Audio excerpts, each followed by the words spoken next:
So one of the great privileges of being the ASOR president is that the position has allowed me to travel extensively in the regions of the Middle East and the wider Mediterranean where ASOR members work.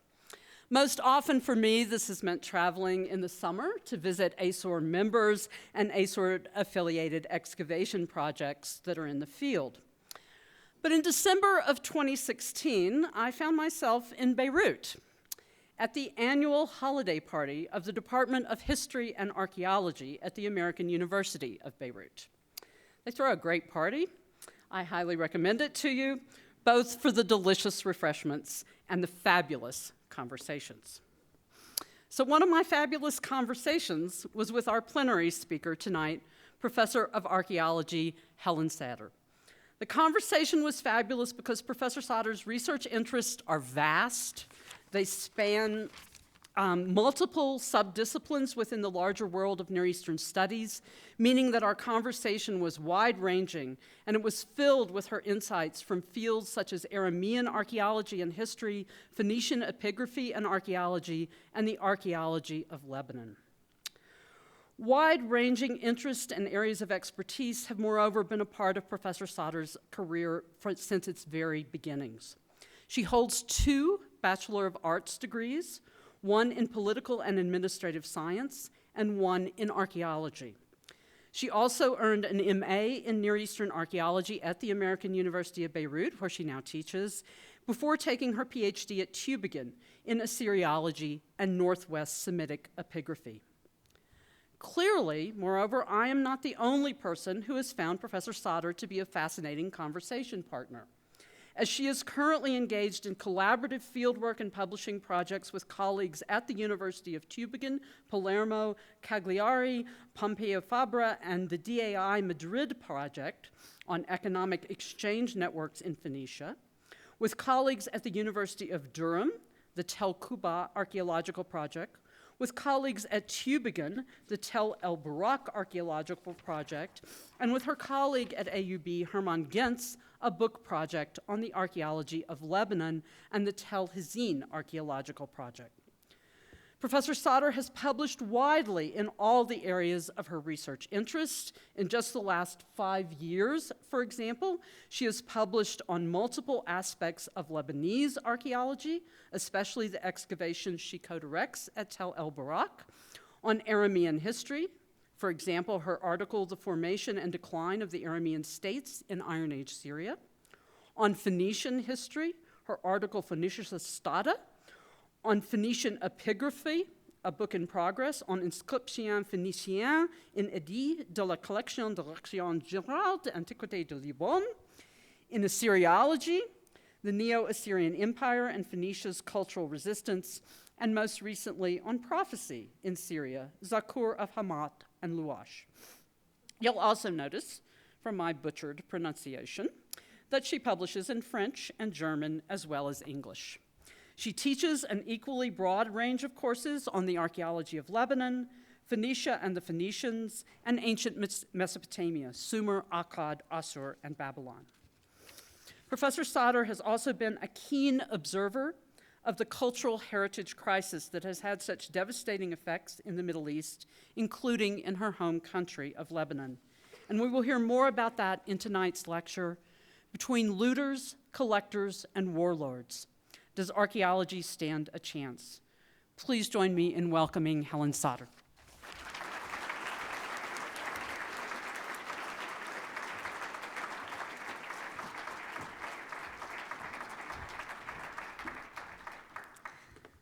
Thank you, Susan. Can somebody help me with this? Here it is. First of all, thank you, Susan, very much for this very kind introduction. Very flattered, and as you can see, you are both taller than me. Huh? And I would like also to thank ASOR's Program Committee and ASOR's Chair's Coordinating Council for inviting me to deliver this plenary address. I'm humbled by this invitation, sincerely, and I deeply appreciate the honor to address such a distinguished audience. Well, the Near East is in flames, and this is not only a figure of speech, and not really news to any of you. destructive rage is wiping out ancient settlements in Yemen, Iraq, and Syria. What is not destroyed is looted. What is looted is sold on the international antiquities market, and those who buy the looted objects are private and public collectors, mainly foreigners. This is, in a nutshell, the scenario of the main abuses that Near Eastern archaeology is currently enduring, while we are all watching helpless the destruction of what many of you have dedicated lifelong efforts to expose, to study, and to publish. The scale of the archaeological tragedy in these countries matches similar events from Near Eastern history that we read about in history books.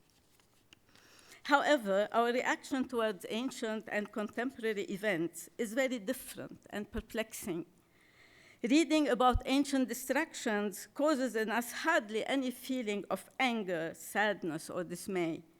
We are not really shocked to read that entire cities were razed, burned, and sacked, and all their beautiful monuments destroyed, as if these tragedies were immaterial. How sorry do we feel, actually, about the sack of Ur, Akkad, Ebla, and so many other cities? I even dare say that sometimes we consider these destructions as a stroke of luck, because they have left remains in situ, providing us with a snapshot into the life of ancient people. Are we indifferent because these events belong to the past? Is it because we did not witness these destructions, we did not watch these atrocities that were taking place? Or is it because we do not feel concerned and responsible for what happened? On the other hand, we are overwhelmed with a feeling of horror and dismay when we look at the same type of events happening today. Notwithstanding the human tragedy, we are appalled by the looting of the Baghdad Museum, by the destruction of Nimrud, Palmyra, Mari, Aleppo, Andara, and dozens of other ancient sites. We are shaken by abuses done to the archaeological settlements. Is it because all these events are the object of constant and targeted media coverage and invite themselves into our homes and force us to feel concerned? Is it because a sort of deep bond was created over the years between us and the archaeology of these areas? Maybe witnessing live these abuses and being bombarded almost daily with pictures of destroyed ancient tells force our concern and awaken our sense of duty and responsibility. I believe that the sustained media reports and follow-up on the damage caused to archaeology finds an explanation in what Hernandez Martinez termed the consciousness of historicity. The awareness of the historical value of these sites, not only for the countries involved, but also for us, that is for mankind in general. This heritage is not exclusively theirs, but it is also ours. Such consciousness does not seem to have existed before the 19th century, since we almost never hear people protesting against the destruction of a site or a monument for its historical value before that time. According to Hernandez Martinez, I quote, "What differentiates the contemporary approach to heritage is a consciousness of historicity that was absent in previous centuries. The consciousness of historicity was clearly influenced by the arrival from the middle of the 18th century onward of the historical sciences, particularly the history of art and archaeology." End of quote. There is no doubt that archaeology played an instrumental role in creating and developing the awareness that ancient remains are essential to study the human past. The fate of archaeology is thus closely linked to that of these material remains, which are often referred to as archaeological heritage. If they disappear, archaeology loses the subject of its study as well as its purpose and hence its existence. The importance of archaeology is thus intimately connected with the importance of the past for human societies and with the integrity of its remains. The past belongs to all, says Merriman, and indeed, there is an awareness today that the archaeological heritage of any country is not exclusively national, but is shared with all others, with mankind at large. This awareness, however, is more widespread in the Western world, where such notions as world heritage, patrimoine mondial, and patrimoine de l'humanité have developed and were consecrated by UNESCO. It is also this awareness that is behind Western initiatives to protect endangered heritage, mainly in countries at war, as is the case with the Near East today. We have seen a plethora of such initiatives as a result of the Iraqi and Syrian wars. However, in Near Eastern countries in general, the national character of the archaeological heritage seems to be predominant and jealously protected. There is at times reluctance on the part of the locals to accept such initiatives, which are perceived as interference in the national policies or as attempts of the involved institutions to appropriate for themselves the archaeological information and to exercise a sort of oversight on the national heritage. This feeling is, of course, tenfold if the countries behind such initiatives were directly or indirectly involved in the local conflicts, have witnessed the abuses, and have let them happen without making the slightest move to prevent the disaster. So there is today a universal warning against dangers threatening archaeology. They are manifold, and each country has experienced different situations and has developed specific responses to these threats.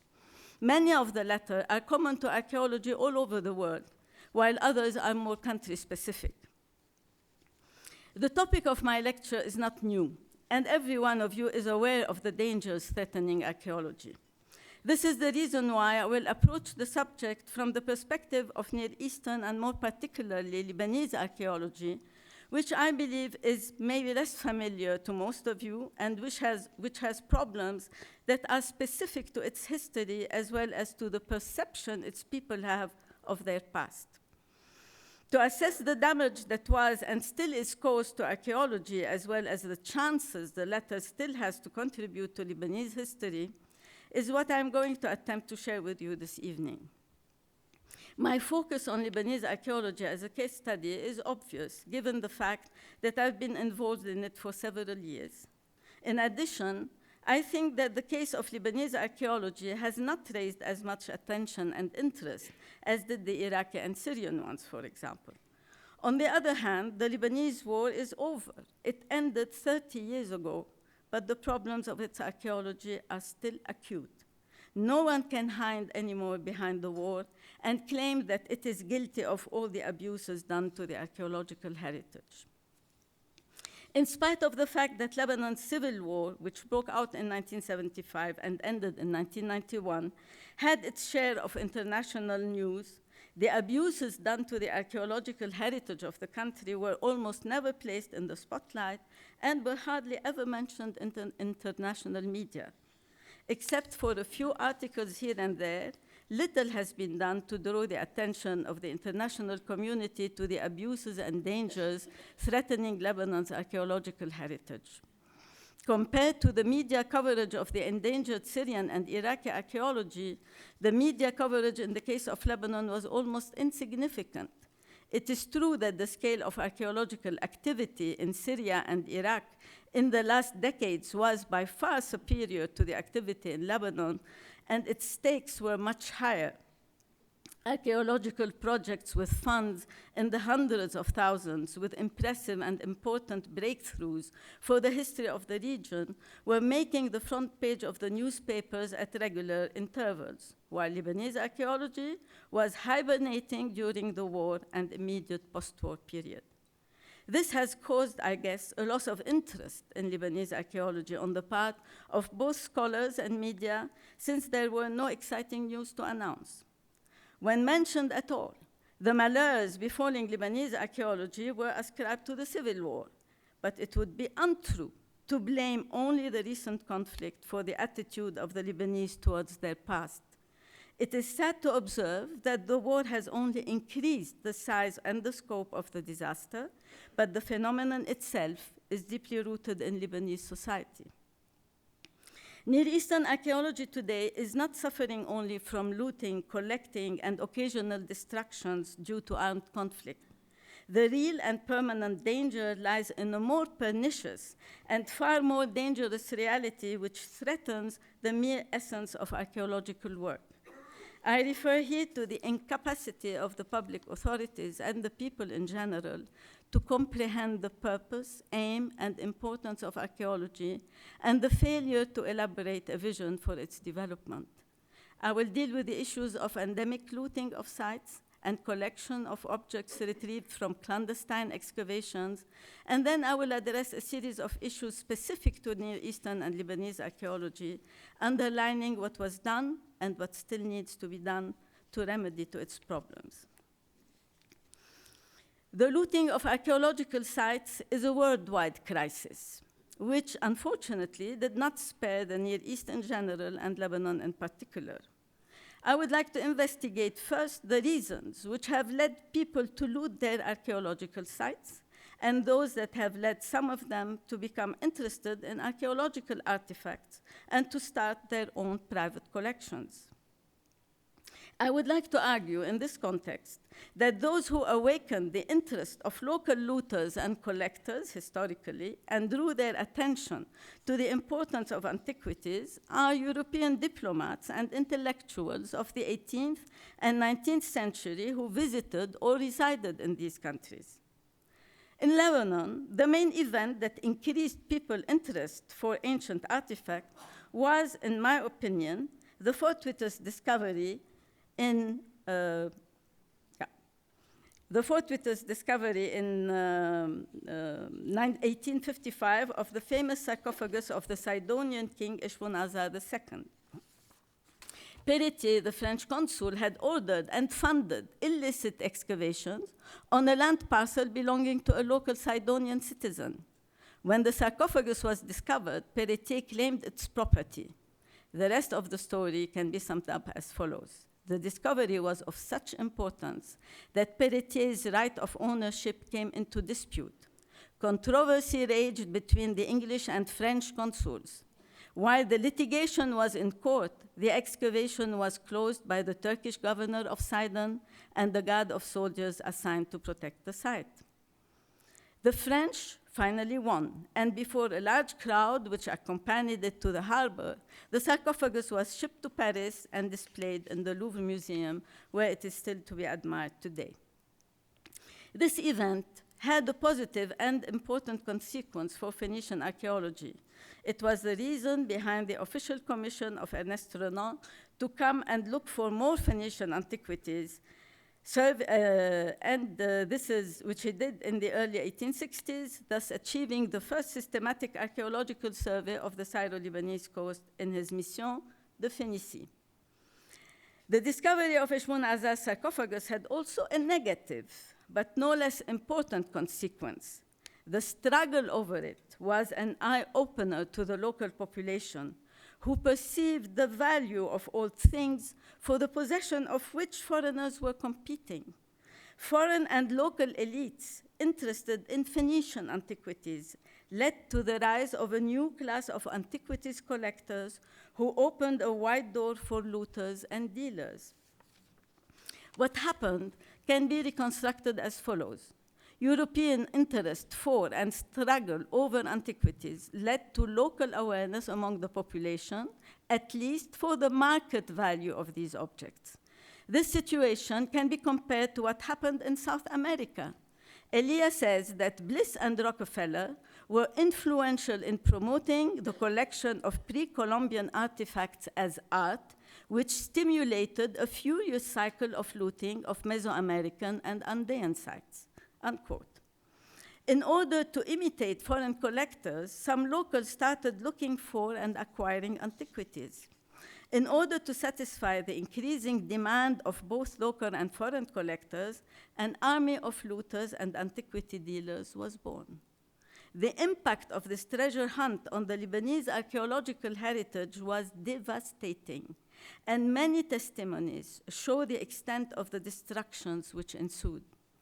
Ernest Renan was the first to observe and to write about this phenomenon in the 1860s. He noted that people had become interested in Phoenician artifacts. By the way, the collection of which was the purpose of his own mission, to collect Phoenician artifacts, and this interest led to a large-scale looting of the sites in and around Byblos. He says, par une vraie fatalité, la naissance du goût pour les antiquités phéniciennes lui a porté le dernier coup. Le prix mis à ces objets a excité la cupidité des habitants et des nuées de déplorables antiquaires ont exploité depuis 20 ans les tombeaux de Byblos. End of quote. This new passion for Phoenician antiquities had the same destructive consequences on archaeological sites in the area of Sidon, mainly after the spectacular discovery of the royal necropolis of Aya, east of the city, which by order of the Sultan, by the way, was excavated by Osman Hamdi Bey, the Ottoman director of antiquities, in person. The 18 unearthed sarcophagi, among which were the famous Alexander, Weeping Women, and Lycian sarcophagi, were displayed on site in what Hamdi Bey called le Jardin des Antiquités, the Antiquities Garden. And they became an attraction to both the Sidonian population and the foreign community who came from Beirut to catch a glimpse of the discovery. All sarcophagi, of course you know that, were taken later to the Imperial Museum in Istanbul. Contenot, a French archaeologist who surveyed the Sidonian area in 1914, vividly described the intensive and systematic looting of the Sidonian necropolis, which followed the discovery of the Ishmonazar sarcophagus and the Aya necropolis, and the excitement and greed that surrounded it.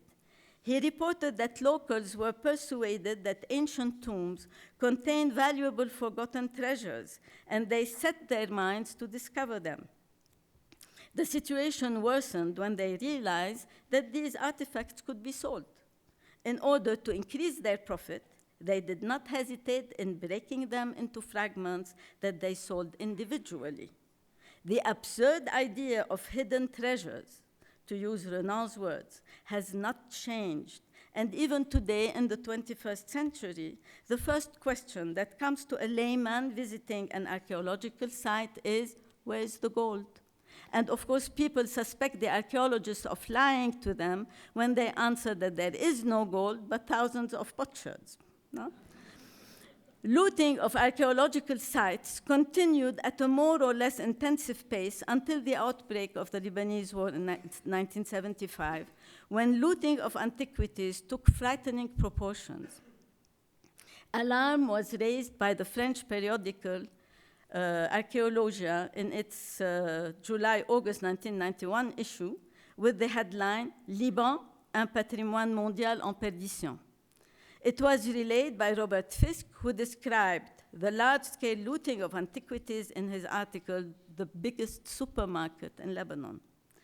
Looting always worsens in war times, as the sad examples of Lebanon, Syria, and Iraq demonstrate.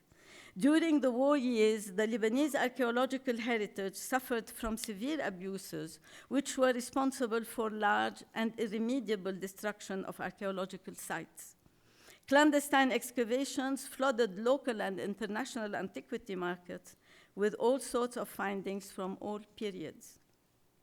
Nobody can assess the scope of the damage caused to the Lebanese past, but the looted object is exhibited, for example, in the Beit el-Din Museum, as well as in the homes of private Lebanese collectors, give an idea of its extent. Here you can see the mosaics that were looted from the site of Jiyeh, from a Byzantine church.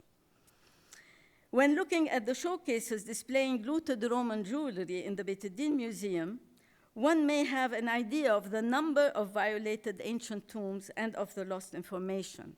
Nothing has changed since the 19th century, and Renan's words come back to the visitor's mind. Pour trouver une bague de la valeur de quelques francs, on a détruit des caveaux remarquables. Why does looting continue to plague archaeology today? Among the reasons that drive the black market to supply museums and private collectors, Coggins mentions the poverty of the looters and the cravings of collectors. Both reasons may have played a role in the looting of Lebanese as well as other Near Eastern antiquities. The looters are usually locals who see in the looting of antiquities an opportunity to have an additional income. They know that there is a demand for antiquities and they simply meet it.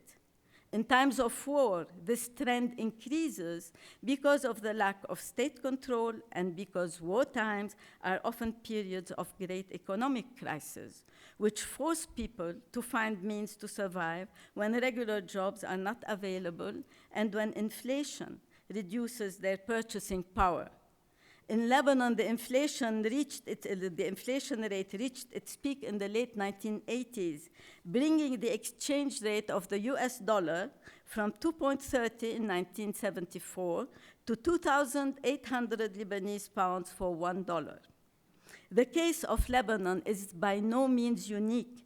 Under the title Subsistence Diggers, Matsuda ascribes the looting of pre-Columbian artifacts to the socioeconomic situation of the looters and their need to supplement agricultural incomes. The same reason is believed to have been behind the looting of Iranian sites, according to a report in the journal Science, which says the peasants were poor because of the drought, and they thought that it was one way for them to get some money. Furthermore, Lebanon looters do not perceive their actions as a bad thing or as a crime, such as stealing or killing. Most of them are genuinely convinced that they own the discovered objects since they found them on their private property, and they are not ready to give them up to the government officials if they can make money selling them. They do not abide by the law, which requests them to declare and give up their finds.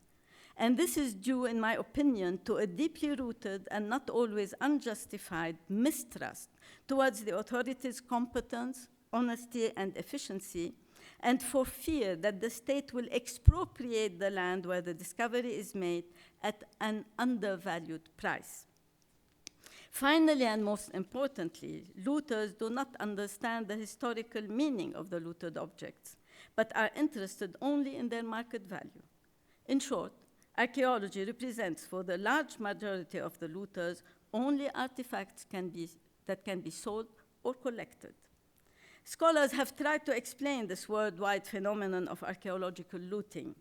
Next to poverty, they have attributed it to a lack of education or a lack of awareness of the value of the past, in short, to ignorance. However, education alone will never be sufficient to convince looters to stop plundering sites, as long as there are financial incentives for them to do so, as Elia says. If education and local heritage is recommended as the solution to site destruction, it is certainly not the only one, nor is it sufficient. Many have accused outdated laws on antiquities for the looting of archaeological sites, claiming that they are obsolete and ineffective. However, the problem is not entirely in the dispositions of the laws, which protect the archaeological heritage to a large extent, but in the absence of state authority capable of enforcing them. A new law is certainly not the answer to the problem. New cultural property laws have been drafted all over the world, on both the national and international levels, but they have not stopped the looting of archaeological sites, and calling for more restrictive laws will make no difference. In Lebanon, one of the main reasons of looting archaeological sites seems to lie in what Ernest Renan termed une complète inintelligence de l'Antiquité, meaning that the Lebanese are ignorant of the meaning and importance of the past as a common inheritance, as the foundation upon which a common identity is shaped down the years. However, things progressively changed in the course of the 20th century, and in their search for their national identity, after the creation in 1920 of the modern Lebanese state, the Grand Liban, the Lebanese started to be interested in their past. They dug in it to find evidence to serve the political objectives they were pursuing. But instead of uniting them, the past divided them, because each group selected from it what seemed to serve their present political, economic, and social concerns. They were not interested in looking for the historical evidence-based truth, but rather they propagated the attractive cliches and stereotypes to make their choice more appealing. The Christians in general selected from the past the Phoenicians as their ancestors and common heritage, while the Muslims selected the Arab past to identify themselves. Behind the Phoenician ideology was the need to find in the past elements giving the Lebanese specific ethnocultural roots which could help distinguish or dissociate them from their 19th century Ottoman and 20th century Arab surroundings. According to Usama Maqdisi, the necessity of recovering a Phoenician past of the region could and was used to discredit its Ottoman Islamic present. And he adds, although Renan did not declare the Maronites to be Phoenicians, he laid the groundwork for them to appropriate at a later date a Phoenician past for their own nationalist purposes, unquote. This dichotomy in the Lebanese heritage found its most telling expression during the Beirut Central District excavations. Archaeologists were able to make a case for the preservation of archaeological remains only if they were Phoenician or Islamic.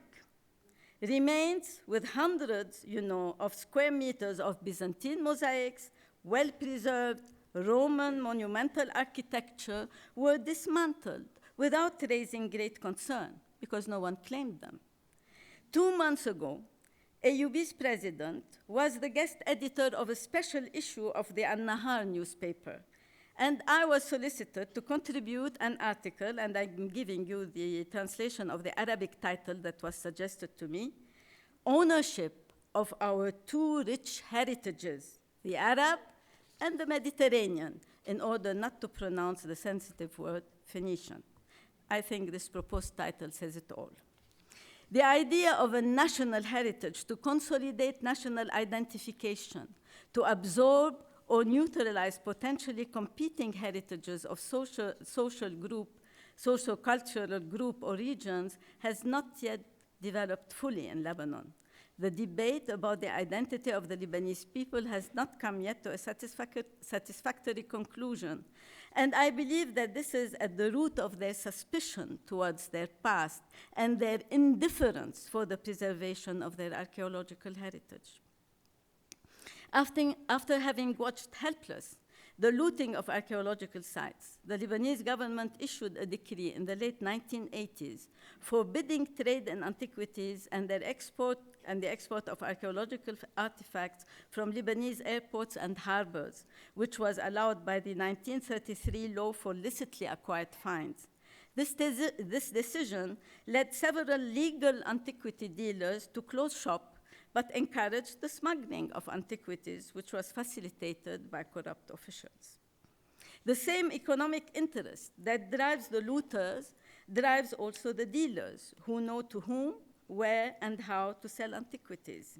These dealers are part of an international network of illicit antiquities trade, which, according to Interpol sources, is the largest illegal traffic after drugs.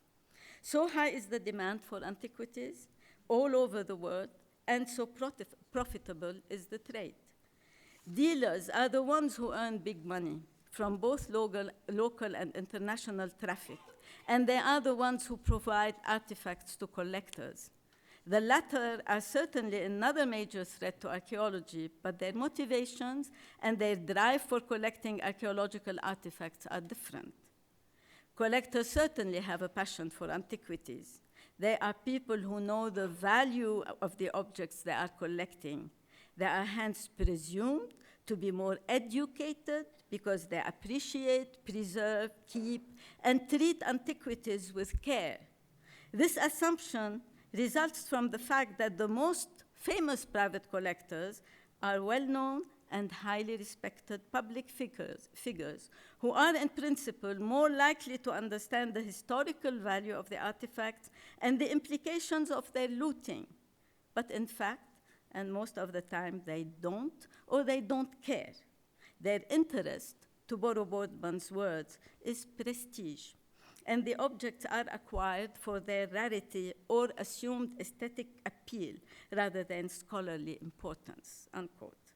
Renfrew accuses the collectors to be the real looters, and he accuses them of fraud deriving from the loss to scholars and museums of the context of the discovery of an object that appears in the sales room. When blamed for buying looted items, the Lebanese collectors justify their attitude using a very simple logic.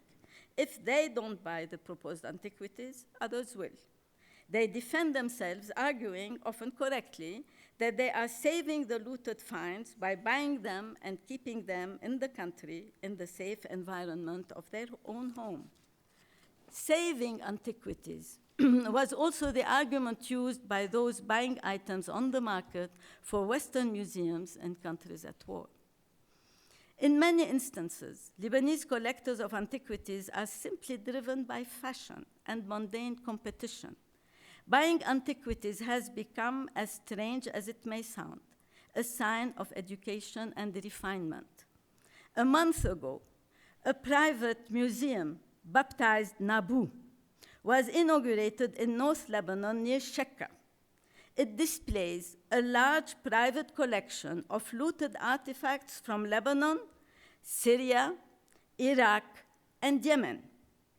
No one asked about the origin of the exhibited finds and how the owners were able not only to purchase them, but to have the right to exhibit them legally in a private museum. The collecting frenzy has largely contributed to the massive destruction of the archaeological heritage almost everywhere around the world. Some individual collectors may not be aware of the harm they are causing, but many others are and still persist in buying. The war tragedy in Lebanon, Syria, Iraq, Yemen, and its terrible consequences on these countries' archaeological heritage is a living example of how collectors' demand can lead to the destruction of entire archaeological sites.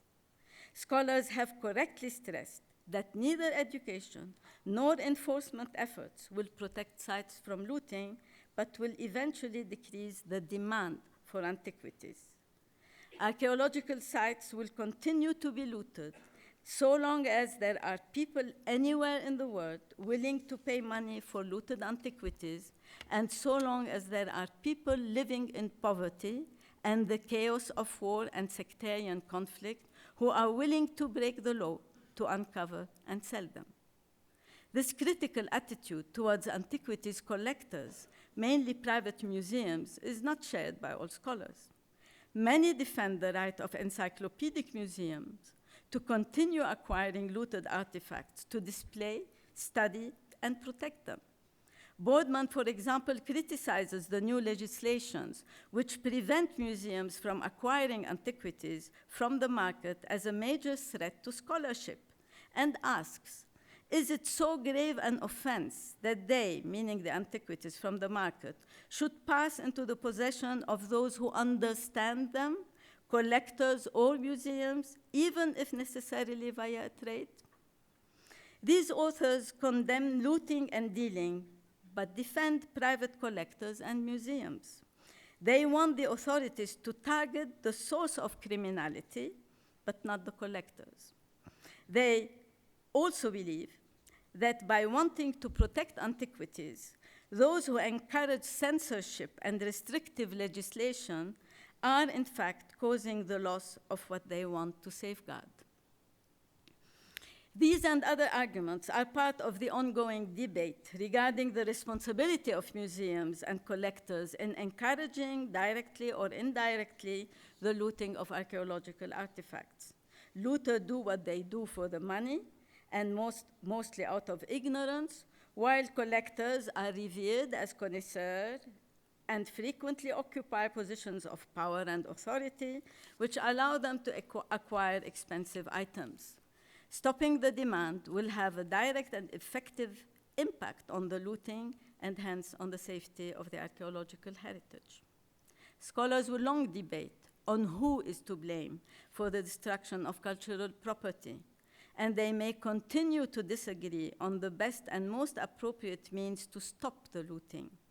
In Lebanon, as elsewhere, all stakeholders, sellers, buyers, together with political authorities and society at large, share the responsibility for the harm done to the archaeological heritage, and all are found guilty of the general crime, though at different degrees.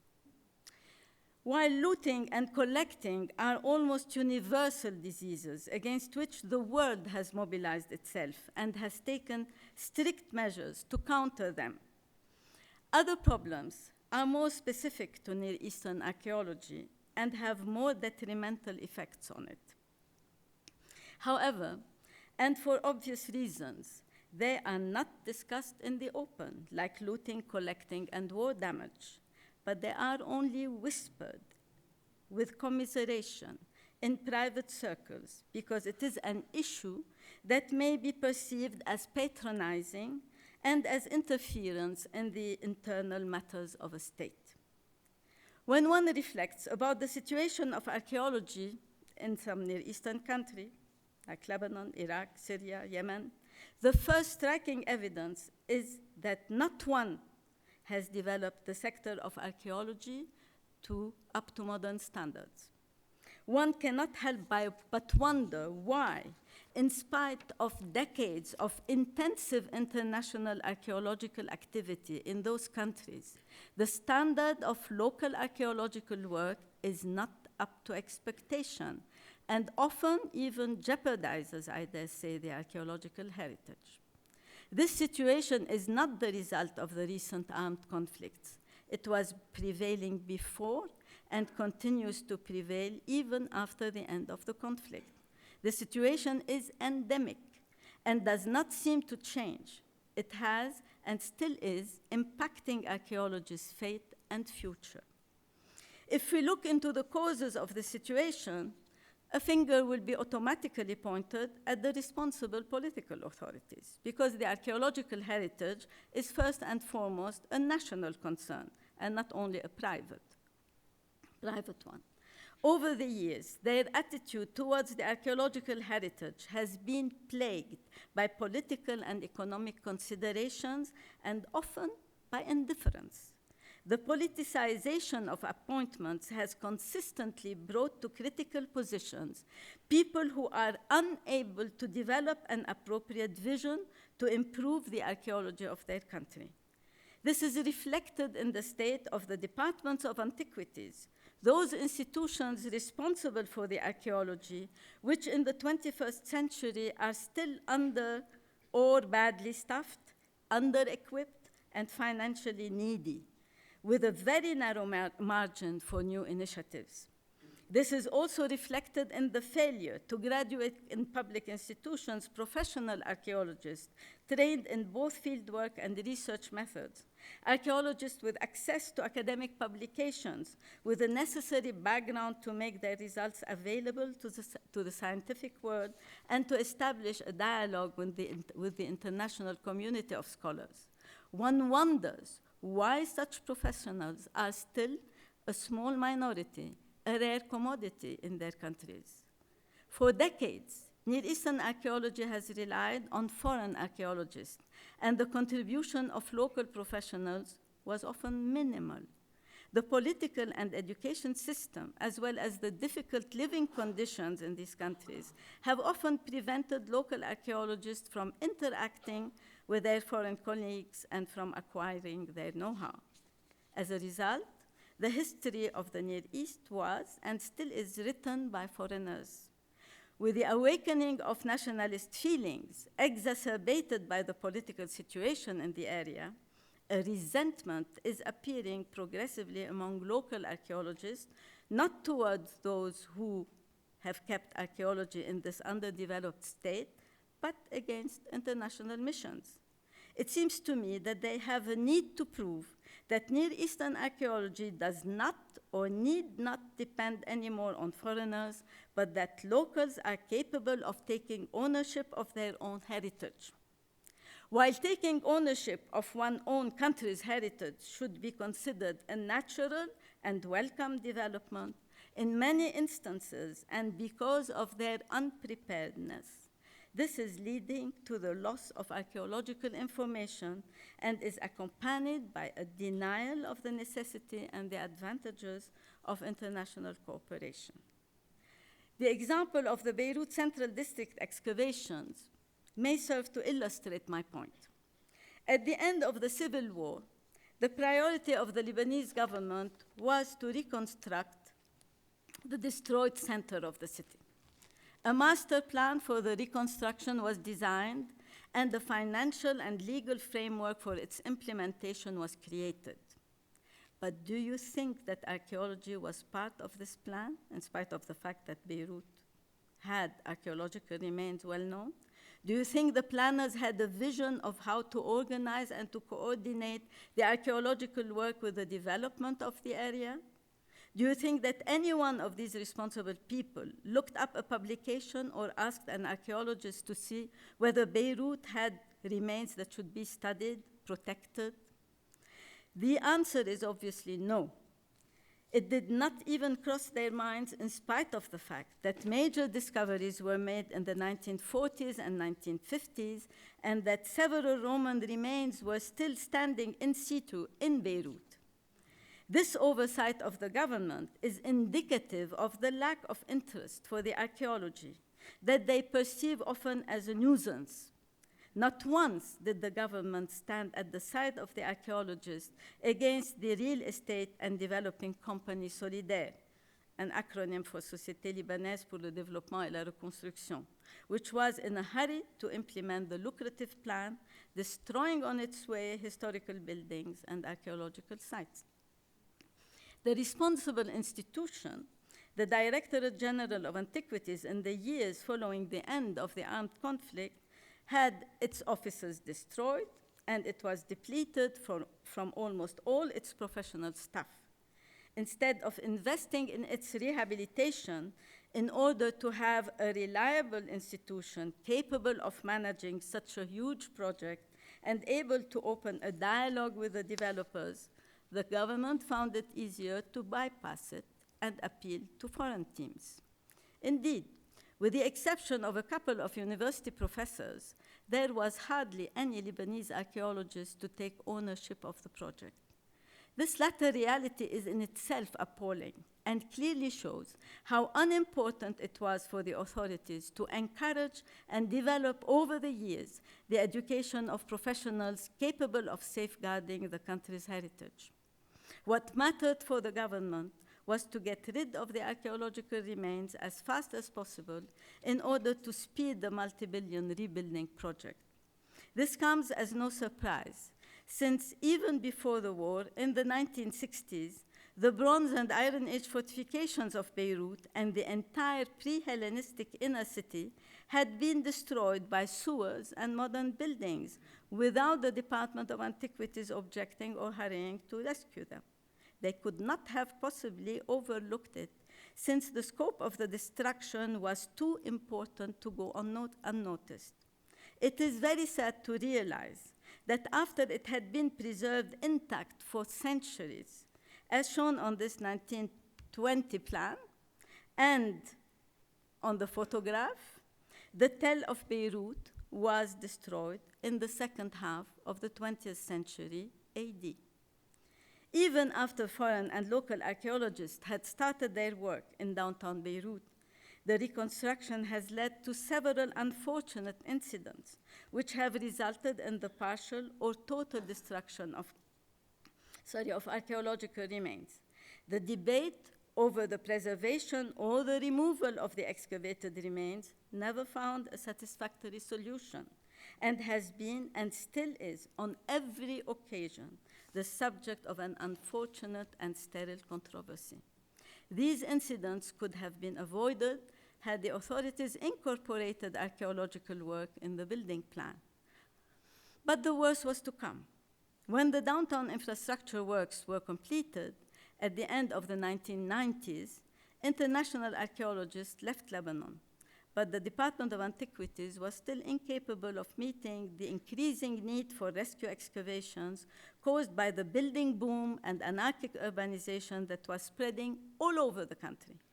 They were busy with the rebuilding of their offices, the National Museum, and continued to have depleted human resources. The Department of Antiquities chose to entrust salvage excavations to young, freelance, but often inexperienced, freshly graduated local archaeologists. Since the end of the 1990s, all the salvage excavations, not only in Beirut, but everywhere else in Lebanon, were entrusted to a contingent of such freelance archaeologists, sometimes with and often without proper field experience, and most of the time without the academic background to understand and interpret their results. Nobody knows which criteria were used for these appointments and why these archaeologists were never required to publish their findings. The tragic result is that not one of these dozens of excavations was published, not even in a preliminary report. In addition, the sites that have been excavated remain unknown to the scientific community, and their results are kept jealously concealed. This is the new danger threatening the archaeology of Lebanon, and maybe also that of other Near Eastern countries, and it is, to my mind, as detrimental as the looting of the sites, with the difference that this is done legally and under the umbrella of the Department of Antiquities. Mountains of finds without proper context and documentation are accumulating in the storage areas of the Department of Antiquities. Nobody will be ever in the position to publish these finds, and nobody can assess the amount of lost information this has caused. The case of the 1940s and 1950s excavated Tel Hazin materials, which were thrown in the storage of the Department of Antiquities for half a century without any documentation, speaks for a long-lived tradition of such practice. I dare say that this is the most lethal threat to Lebanese archaeology today, and to the archaeology of any country where the sites are not only looted and destroyed by armed conflicts, but are victims of inappropriate and unpublished archaeological excavations. One is constantly reminded of Leroy-Gourhan's comparison of archaeological excavations with reading a book and tearing its pages. The torn pages of these sites will never be read. Even in more recent history, the general indifference of the responsible authorities and the population as well is attested in many site destructions.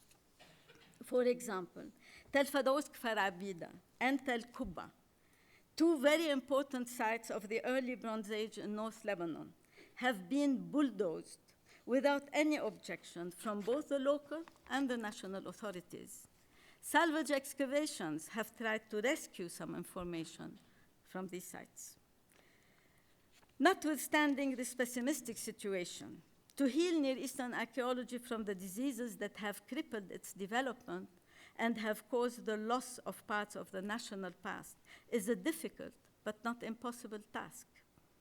What is needed is first and foremost a generalized prise de conscience, an awareness at the political, professional, and social levels that the past is important for the present and the future of a nation. To wait for such an epiphany may sound a vain wish, but it is our duty to strive to achieve it. There are enough good-willed people in these countries who are engaged in and concerned with protecting and promoting their heritage. One of the more important remedies is to appoint and empower qualified decision makers aware of the requirements of modern archaeological research, who can stand up for the protection of the archaeology and argue on equal terms with developers and politicians, and take actions to increase the latter and the public's confidence in the competence and efficiency of the archaeologists. Decision makers in charge of the archaeology should not be intimidated and limited in their action, and they should have the financial means to implement their vision. Education is a no less important remedy. It is the duty of the educational institutions to develop adequate programs for graduating well-trained archaeologists whose recruitment in the Department of Antiquities should not be distorted by political or sectarian considerations, but based on merit. Finally, I think that international cooperation is instrumental in developing both archaeological work and awareness of the importance of archaeology among the population.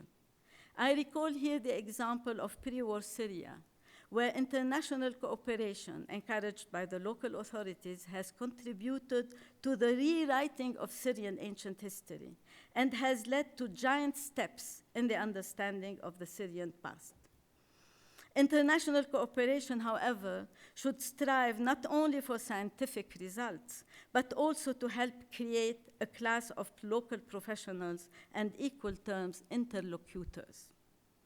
All this is easier said than done, but one should look at the future and hope for more peaceful and stable conditions that will allow the situation of archaeology to change for the better.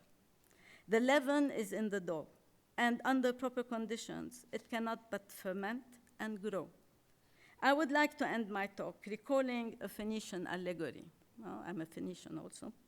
It is my sincere hope that, like the phoenix, Near Eastern archaeology will rise again from its ashes. Let's keep our fingers crossed. Thank you.